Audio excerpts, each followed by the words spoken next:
Salam sehat sahabat, sahabat yang hebat, sahabat yang kuat, sahabat yang tetap semangat meskipun gagal ginjal dan cuci darah. Sahabat-sahabatku yang dikasihi oleh Tuhan, kita sepakat dan tetap bermufakat untuk menjalani pola hidup sehat. Sebab itulah wujud rasa syukur kita kepada Tuhan yang memberi kita kehidupan yang kedua dengan cuci darah untuk melakukan semua kebaikan. Semangat!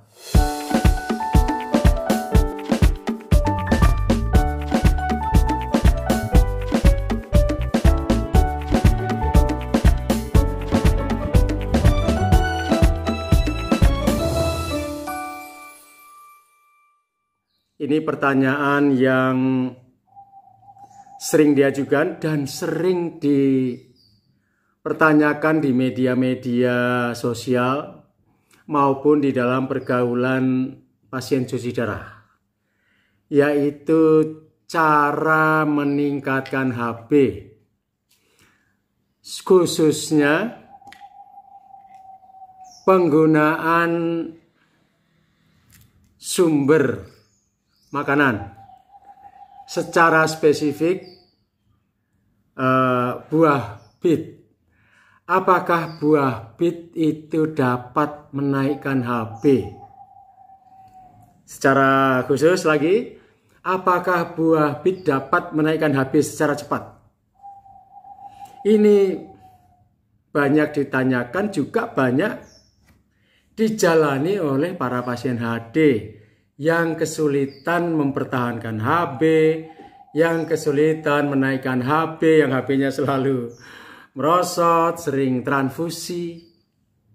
Padahal kalau transfusi agak ribet ya, karena kita harus dirawat selama 3 hari, itu ribet sekali. Jadi beberapa pasien memutuskan menggunakan buah bit karena sering membaca atau sering mendapat informasi dari orang lain bahwa buah bit itu bisa menaikkan HB dengan cepat. Benarkah buah bit dapat menaikkan HB dengan cepat? Atau nggak usah cepat-cepat? Benarkah buah bit dapat mempertahankan HB kita, pasien cuci darah?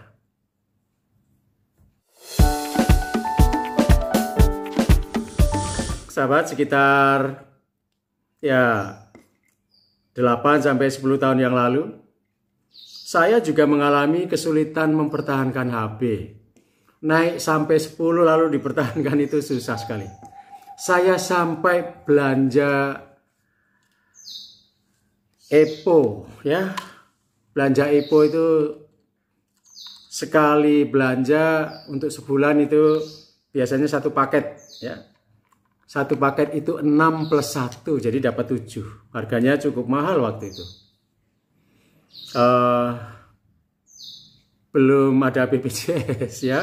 Awal-awal saya HD memang belum ada BPJS. Jadi saya HD pun masih bayar sendiri. Obat bayar sendiri. EPO bayar sendiri. HB saya 8, 9, 10, 8, 9, 10. Jarang 10 sampai 12. Nah, akibatnya saya mencari berbagai cara. Salah satu ya mengonsumsi buah bit. Buah bit ini juga cukup mahal ya, beli di pasar. Lalu di jus. 1 buah bit, kasih sedikit air, di jus bersama dengan wortel manis ya. Bit dan wortel manis lalu disaring. Ambil setengah gelas atau 1 gelas, diminum setiap hari. Apakah HB saya langsung membaik atau bertahan? Ternyata tidak, sahabat-sahabatku ya. Bahkan ketika itu saya dinasihati oleh suster, jangan minum buah bit karena dengan mengonsumsi buah bit kita menghadapi 2 masalah, 2 resiko yang jika tidak hati-hati ini menimbulkan masalah yang cukup berat ya. Yang pertama, karena harus di jus, kita mengonsumsinya dengan air berupa jus buah bit ya. Kalau saya dicampur dengan wortel supaya ada manis-manisnya. Ya memang seger ya, taruh di kulkas dulu, minum seger. Tetapi itu ada cairan yang masuk ke dalam tubuh kita. Harus diperhitungkan sebagai konsumsi cairan. Selain itu, buah bit kaya potasium atau kalium.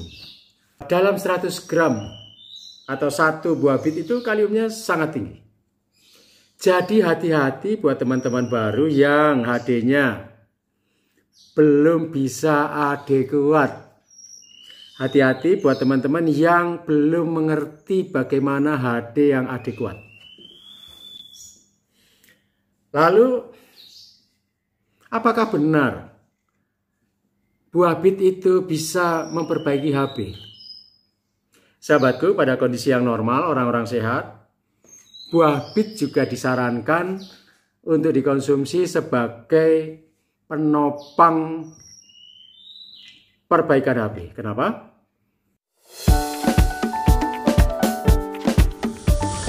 Buah bit ini buah istimewa, ya, istimewa.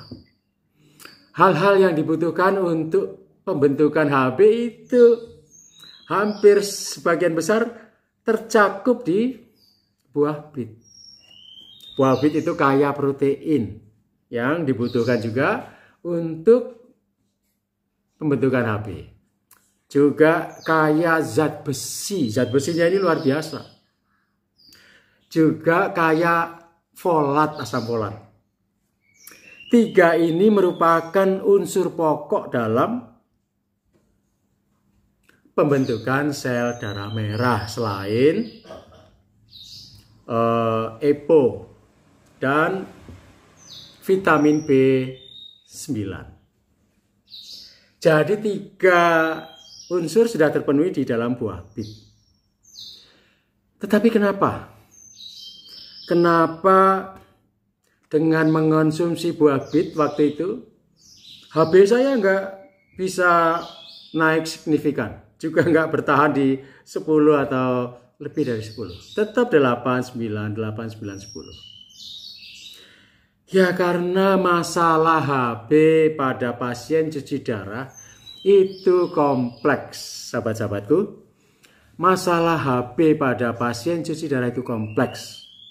Bukan hanya defisiensi zat besi atau kekurangan zat besi, tetapi bisa juga karena kekurangan EPO. Ini paling umum.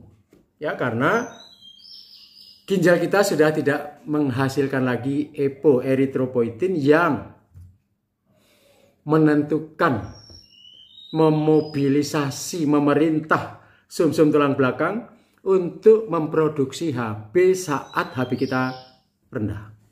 Nggak ada yang memerintah. Nah itu harus disuntikkan dari luar, ya, mereknya macam-macam. Ada Ipodion, ada Rekormon, ada Hemapo, bermacam-macam, Eprex. Tapi itu harus diberikan supaya ada yang memerintah, memobilisasi pembentukan sel darah merah di sumsum tulang belakang. Selain itu mungkin saja kita kekurangan serum iron atau zat besi yang siap diproduksi. Zat besi yang siap diproduksi yang beredar di dalam pembuluh darah kita. Mungkin kita kekurangan itu. Bisa juga karena kekurangan vitamin B9 atau folat. Bisa juga kekurangan vitamin B12, ini sering terjadi. Saya sudah unggah pada YouTube saya sebelumnya, pentingnya vitamin B12 dalam pembentukan HB.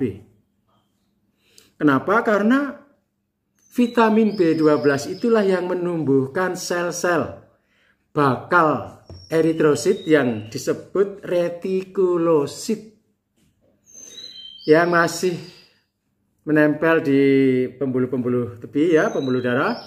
Baru saja dilepas dari sumsum tulang belakang, dia belum bisa aktif, masih perlu pertumbuhan, dia membutuhkan vitamin B12. Kalau vitamin B12 kita kurang, maka retikulosit itu tidak tumbuh dengan baik. Pembentukan sel darah merah kita tidak tumbuh dengan baik. Jadi kita kekurangan HB, HB-nya nggak bisa bagus. Bisa juga karena HD kita belum adekuat. Ya sahabatku, HD kita belum adekuat. Masih durasinya masih 4 jam, tapi makannya banyak ya. Lalu kibinya belum bisa tinggi. Atau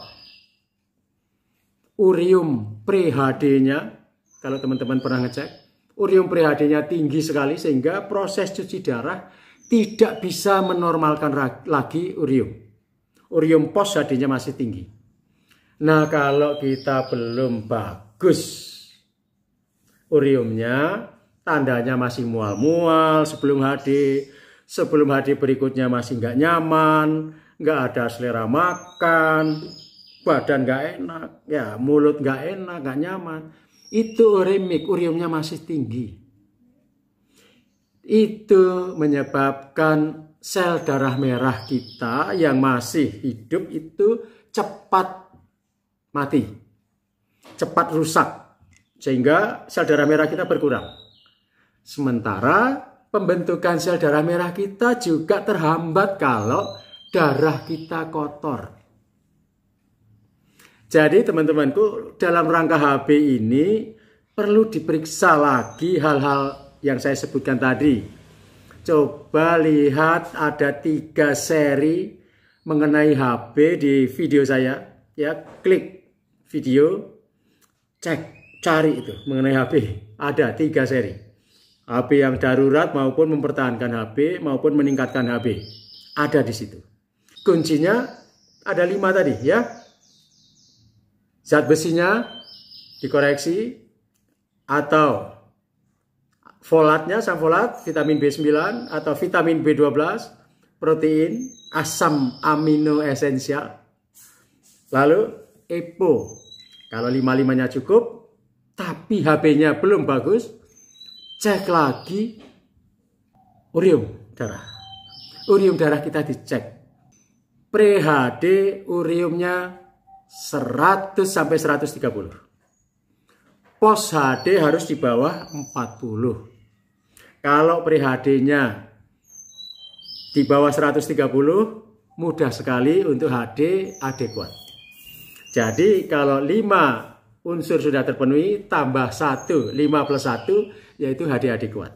Kalau ini sudah dipenuhi, insya Allah sahabat-sahabatku, HB kita baik. Nah, kembali kepada buah bit. Ya, jadi gimana? Buah bit boleh nggak?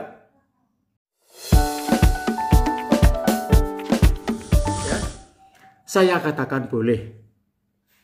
Tetapi tetap harus dipertimbangkan dengan baik jumlah cairan tubuh. Jangan sampai karena setiap hari mengonsumsi buah bit, lalu cairan tubuhnya jadi banyak dan kalium darahnya juga jadi tinggi, itu berbahaya. Meskipun pada umumnya, tapi harus cek ya. Pada umumnya pasien HD kekurangan kalium, tetapi jika kita tidak hati-hati, kita akan kelebihan kalium dan itu berbahaya untuk jantung kita. Sahabatku, silakan mengonsumsi buah bit. Tapi untuk kondisi HB yang rendah, ya, HB yang kurang menguntungkan, jangan mempertahankan dengan buah bit. Periksa 5 tadi plus 1 urium, ya. Ini penting sekali. 5 plus 1 untuk HB. Ingat-ingat, ya. Kalau HB-nya sudah stabil, bolehlah minum buah bit di jus 2 hari sekali atau 3 hari sekali. Ya, usahakan jangan setiap hari ya, karena ini untuk mempertahankan zat besi, untuk mempertahankan folat. Hanya itu yang dipenuhi oleh buah bit yang kita konsumsi. Jadi buah bit tidak bisa meningkatkan HB secara cepat. Tapi bola boleh dikonsumsi asal dibatasi. Semangat sehat sahabatku, tetap HD Smart.